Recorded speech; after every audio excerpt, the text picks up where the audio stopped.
நம்ம சைஃப் அலி கானோட குடும்பம் இருக்கு பாருங்க, நவாப் ஆஃப் போபாலுங்குது. அவங்களோட வரலாறு கொஞ்சம் தெரிஞ்சுக்கணும். என்னன்னா, அவங்களுக்கு 94 ப்ராப்பர்ட்டி இருக்குது மத்திய பிரதேஷ்ல. போபால் ஊர்லயே இருக்குது பெரிய அரண்மனைகள். சில அரண்மனைகள் ஹோட்டல் ஆயிடுச்சு. அதோட டோட்டல் வேல்யூ 15,000 கோடிங்கிறாங்க. சில பேர் சொல்றாங்க உடனடியாக சில அரண்மனைகள் வேல்யூ பார்த்தீங்கன்னா 1,600 கோடி வருங்கிறாங்க. அச்சா, சஜிதா சுல்தான் பேகம் யாரு? அது பார்த்தீங்கன்னா நம்ம சைஃப் அலி கானோட சொந்த பாட்டி. எப்படி அவங்க மகன் தான் இந்த கிரிக்கெட் வீரர் நவாப் அலி கான் பட்டோடி. இப்போ இந்த மேட்டர் என்ன ஆச்சுன்னா, அதனால இவங்க என்ன சொல்றாங்க, எங்க பாட்டிக்கு வந்துச்சு அந்த ப்ராப்பர்ட்டி, அதனால எங்களுக்கு உண்டு. ஆனா 2018 அப்புறம் சட்டம் மாறி போயிடுச்சு. இந்தியாவில் ஏதாவது ஒரு ப்ராப்பர்ட்டி காமன் ப்ராப்பர்ட்டியா இருக்கு வச்சுக்கோங்க, இப்போ யாருமே வாரிசு இல்லை ஒண்ணுமே இல்லைன்னா அது கவர்மெண்ட் எடுத்துட்டுருங்க, கவர்மெண்ட் எடுத்துடுறோம். அதுதான் இருக்குங்க. அது தாமத காரணம் என்னன்னா, இப்பதான் சட்டம் கிளியர் ஆயிடுச்சு. எந்த சட்டத்தை வச்சுன்னா உங்களுக்கு எதிர்கட்சிக்கும் ஆளுங்கட்சிக்கும் ஒரு இது ஓடிட்டு இருக்கு. பாராளுமன்றத்தில் ஒரு கமிட்டி போடப்பட்டிருக்கு வக்ஃப் ப்ராப்பர்ட்டிக்கு. இந்த மாதிரி பாத்தீங்கன்னா பல கோடி ரூபாய் உள்ள ப்ராப்பர்ட்டி. ஏன்னா ஒரு டயத்துல இஸ்லாமியர்கள் ஆங்கிலேயர்களுக்கு முன்பாக அவர்கள்லாம் அப்படி இருக்கும் பொழுது இந்த மாதிரி ஒரு சம்பவம் அதிர்ச்சி டெல்லியிலும் எதிரொலிக்கிறது. இந்திய உள்துறை அமைச்சகம் இதை பத்தி டீடைல்ஸ் கேட்டிருக்காங்க. இது என்னது, எப்படி இந்த தர்கான்னு பேர்ல எப்படி இந்த சம்பவம் நடந்தது, இதுல டிஎம்கேவோட பாராளுமன்ற உறுப்பினர் ஏன் இதை இது பண்ணாரு?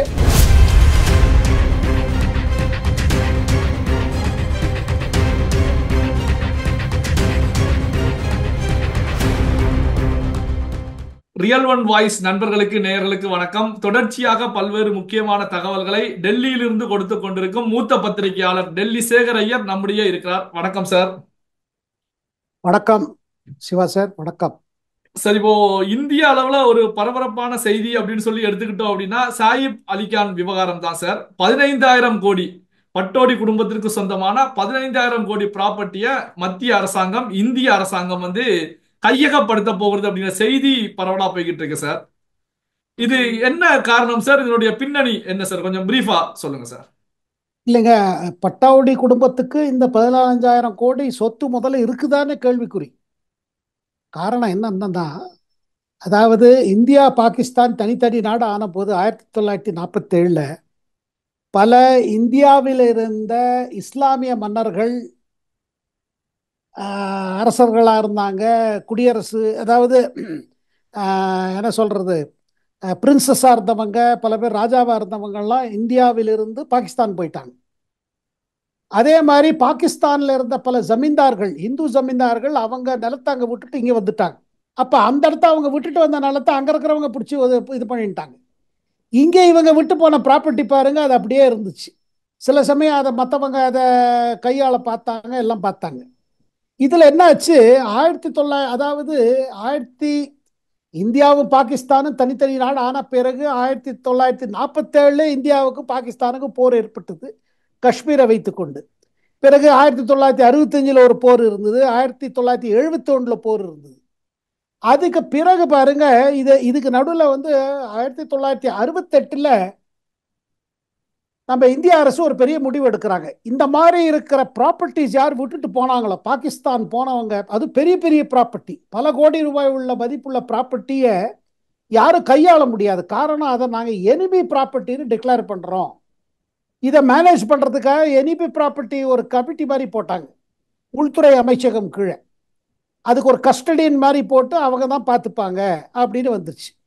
இதில் எங்கே மேட்டர் பிரச்சனை வந்ததுன்னா, ராஜா மஹமூதாபாத்னு ஒரு இடம் இருக்குதுங்க உத்தரப்பிரதேசத்தில். ஒரு பெரிய ராஜா அவர், அதாவது இஸ்லாமிய ராஜா அவர். அவருக்கு எக்கச்சக்க ப்ராப்பர்ட்டி. என்ன கேட்டீங்கன்னா, ஹசரத் கஞ்சு, சீதாப்பூர், நனிதால், இந்த மாதிரி பல இடங்கள்ல அவருக்கு ப்ராப்பர்ட்டி இருந்தது. பெரிய அரண்மனைகள்லாம் இருந்தது. அவர் நவாப் மாதிரி இருந்தார். 1957 அவர் என்ன பண்ணாரு, தன் பிள்ளைகளை மனைவி இங்கே விட்டுட்டு பாகிஸ்தான் போயிட்டார். பாகிஸ்தான்ல செட்டில் ஆயிட்டார். அதுக்கு பிறகு என்னாச்சு, இந்த 68 எனிமி ப்ராப்பர்ட்டி வந்துச்சு பார்த்தீங்களா. இந்த சட்டம் வந்த பிறகு அவர் ப்ராப்பர்ட்டியை இந்திய அரசு எடுத்துருந்துச்சு. அப்போ அவரோட மனைவியும் அவரோட மகன்களும் கேஸ் போட்டாங்க. அந்த கேஸ் என்ன கேஸ் போட்டாங்கன்னா, இல்லை இல்லை, இது நாங்கள் இங்கே தான் இருக்கோம், இதுக்கு வாரிசு நாங்கள் தான், இது எங்களுக்கு கொடுக்கணும் அப்படின்னு கேட்டாங்க. இது பல 1000 கோடி ப்ராப்பர்ட்டி. இந்திய அரசு மறுத்துச்சு.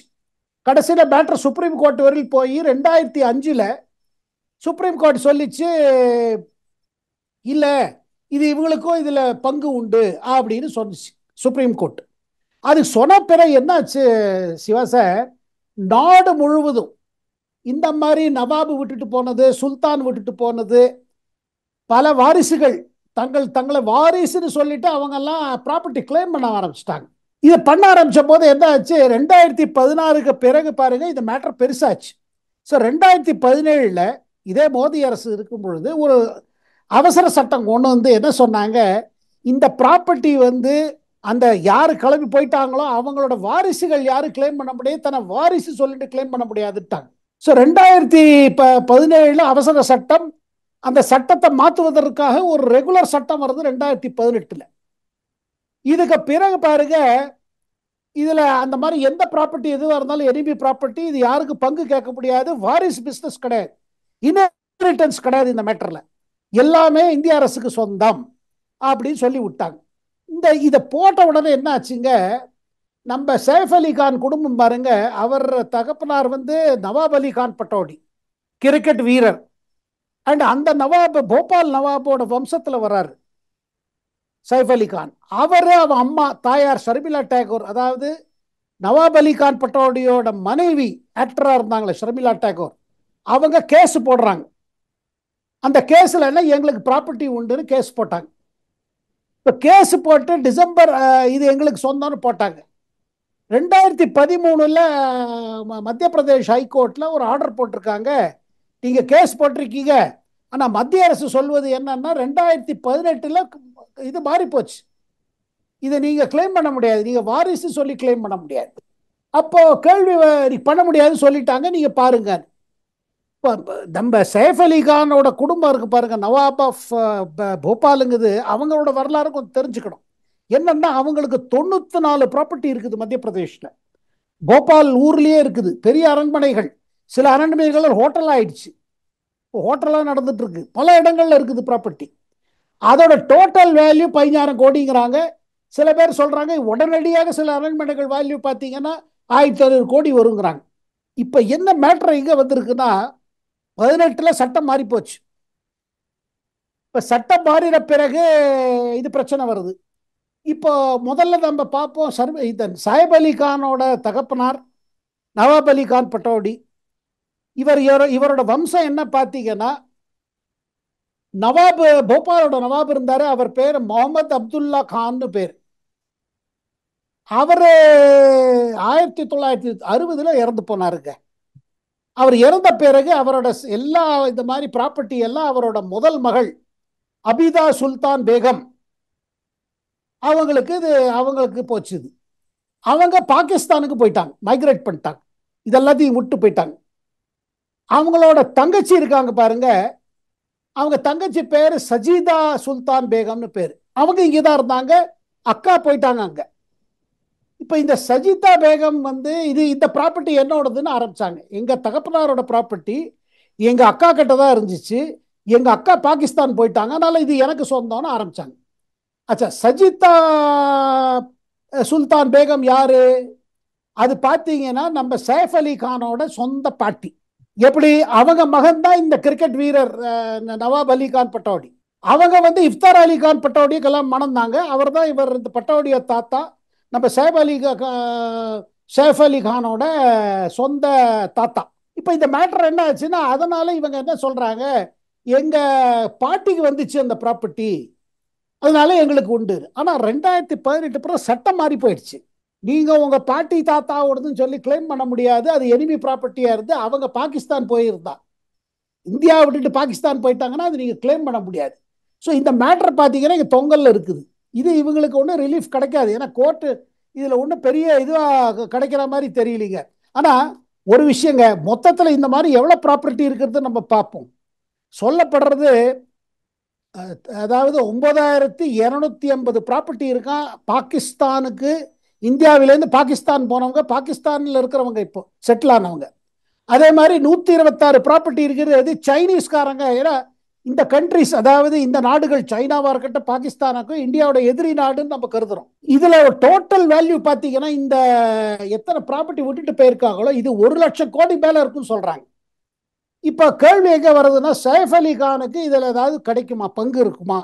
என்ன கேட்டீங்கன்னா, இந்த 2018 சட்டம் வந்த பிறகு வாரிசுன்னு சொல்லி ஒண்ணு கிளைம் பண்ண முடியாது.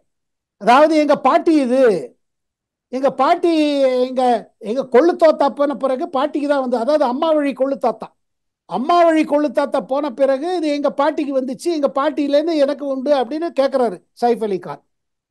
அது எனக்கு என்னவோ அது அவருக்கு சாதகமா இந்த இப்ப இருக்கிற மேட்டர் இருக்கிற மாதிரி தெரியலைங்க சிவா சார். சார், இந்த விவகாரத்தை எடுத்துக்கிட்டா சார் நம்ம இந்தியா சுதந்திரம் பெற்று 77 ஆண்டுகளை கடந்த நிலையில நாம இருக்கோம். 77 78 ஆண்டுகளை கடந்த நிலையில இருக்கோம். ஆனா பாத்தீங்கன்னா இங்க இந்தியாவில இருந்து பாகிஸ்தான்ல வெளியேறினவங்க, குடியேறினவங்க, இவங்களுடைய சொத்துக்களை பெறுவதற்கு இந்த காலதாமதம் இத்தனை ஆண்டுகள் 76 77 ஆண்டுகளை கடக்க வேண்டியதுக்கான காரணம் என்ன சார்? இந்தியாவை ஆட்சி செய்த அதாவதுங்க, சக்திகளுடைய மெத்தன போக்கா என்ன சார் காரணம்? இல்ல காரணம் என்னங்க, இந்த வக்ஃப் ப்ராப்பர்ட்டி மாதிரி இதுல என்னன்னா, ஒரு அன்கிளைம்டு ப்ராப்பர்ட்டி பாத்தீங்கன்னா என்க்ரோச் ஆயிடும். அவங்க சொந்தம் கொண்டாடி அதுல குடியேறிடுவாங்க, இல்ல அதை வித்துருவாங்க. இந்த மாதிரி நிறைய நடந்திருக்கு. லக்னோ போல மாநகரத்துல, போபால் போற மாநகரத்துல நவாப்ஸ் எல்லாம் இருந்த ஊர்ல பாத்தீங்கன்னா அவங்க குடும்பத்துக்கு கனெக்டடா கூட இருக்க மாட்டாங்க, நாங்க தான் அந்த வாரிசு சொல்லி பண்ணுவாங்க. 1968 ஒரு சட்டம் இதனால தான் வந்துருச்சு. இந்த ஏன்னா ப்ராப்பர்ட்டி இங்கே அங்கேயும் இருக்கு, அதாவது அவங்க தங்களோட சொல்லி விற்க ஆரம்பிச்சிட்டாங்க. லக்னோவில் பல ப்ராப்பர்ட்டி அப்படி இருக்குது. எப்ப அவங்க பாகிஸ்தான் போயிட்டாங்களோ, ஒரிஜினல் ஓனர்ஸ் பாகிஸ்தான் போயிட்டாங்க, அவங்க ஒன்றும் வில்லோ சட்டமோ ஒன்றும் எழுதி வைக்கல. அவங்க அவசரத்தில் அந்த இடத்துல போயிட்டாங்க, இருக்கிற பணம் நகை சொசு எல்லாத்தையும் எடுத்துட்டு போயிட்டாங்க பாகிஸ்தான். ஆனா சில பேர் என்ன பண்ணாங்க, இங்க இருக்கிற பிள்ளைகள் எல்லாம் விட்டுட்டு வேற போனாங்க. ஸோ அந்த மாதிரி ஒரு சூழ்நிலையில் என்ன ஆச்சு, அவங்க இருந்த அரண்மனையில இருந்துட்டு இருந்தாங்க.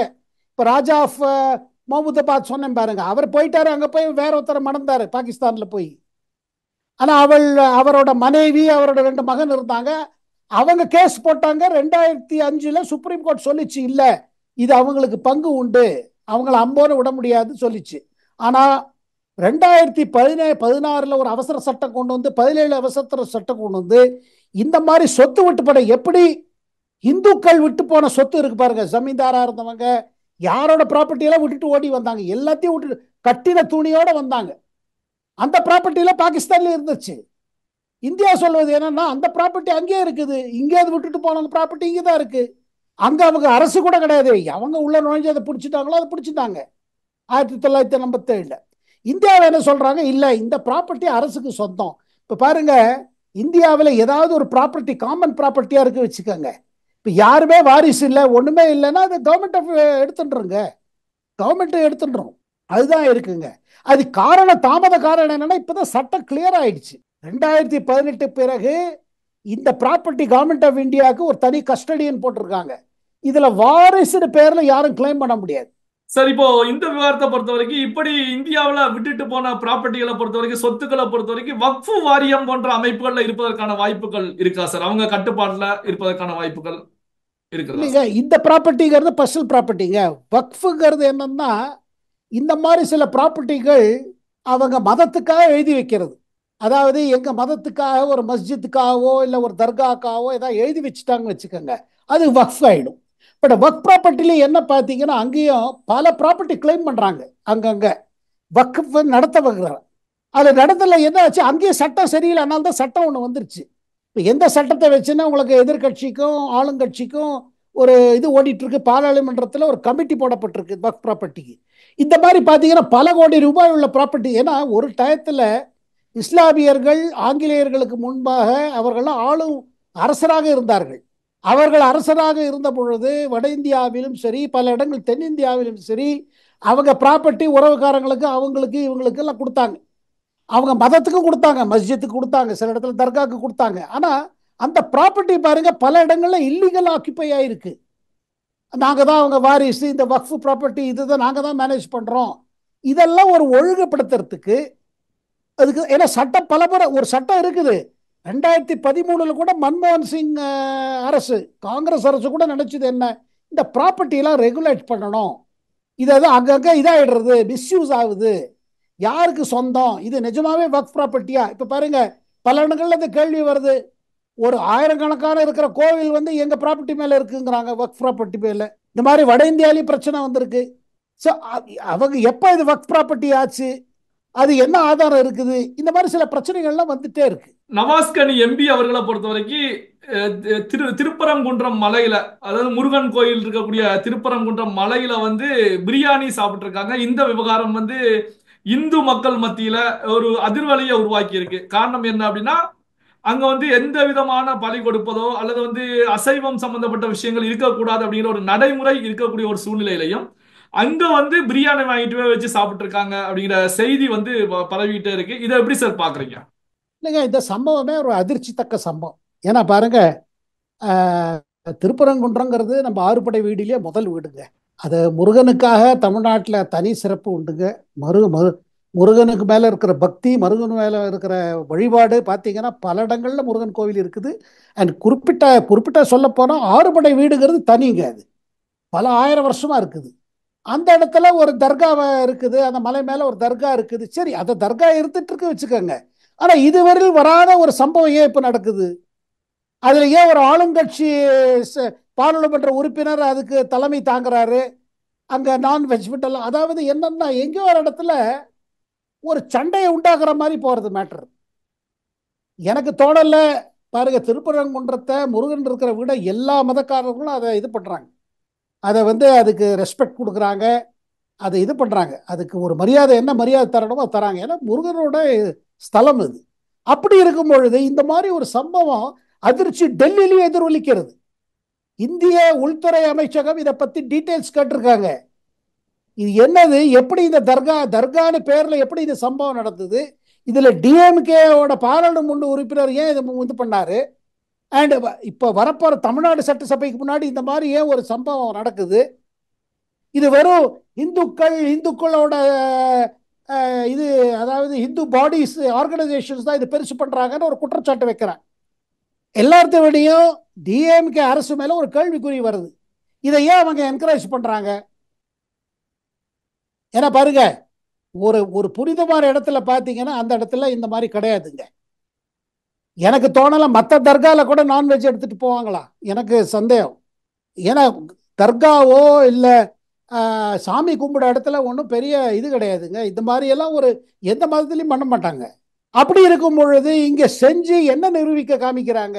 எங்கேயோ ஒரு இடத்துல இது எங்களுக்கு சொந்தம் அப்படின்னு சில சில சில மத தலைவர்கள் இதை தூண்டி விடுறாங்க. இது என்ன கேட்டீங்கன்னா, இது தவறான போக்கு. இது அரசு கண்டிக்கணும், இது அரசு இது மேல நடவடிக்கை எடுக்கணும். இது ஆளுங்கட்சி எதிர்கட்சின்னு பார்க்கக்கூடாது. அப்புறம் ஒண்ணுங்க, முருகன் முருகன் மேட்டர்ல வந்த மாதிரி இந்த மாதிரி செஞ்சீங்கன்னா இது வந்து மக்கள் மத்தியில பாருங்க என்ன தோணும். ஒரு பக்கம் சொல்றீங்க நீங்க எல்லா கோவிலையும் அதாவது இந்து என்டோமெண்ட் மினிஸ்டர் சொல்றாரு, சேகர் பாபு சொல்றாரு, பல வசதிகள் செஞ்சு கொடுக்குறோம், பல கோவில்களில் இது பண்றோம் அப்படின்னு சொல்றாரு. எல்லா கோவிலையும் நாங்கள் புதுப்பிக்கிறோம், இந்த பணி மேற்கொள்கிறோம், இது பண்ணுறோம், அது அப்படி இருக்கும் பொழுது இந்த மாதிரி ஒரு சம்பவம் பாருங்க, இது வந்து மிக்க வருத்தத்தக்கது, கண்டிக்கத்தக்கது. அதே நேரத்தில் இதை வந்து உடனடியாக இதை வந்து அரசு இன்டர்வீன் பண்ணி இதை ஃபுல் ஸ்டாப் வைக்கணும். ஓகே சார், பல்வேறு முக்கியமான தகவல்களை நம்முடைய ரியல் ஒன் வாய்ஸ் நேயர்களோடு பகிர்ந்து கொண்டதற்கு நன்றி சார். நன்றி, வணக்கம்.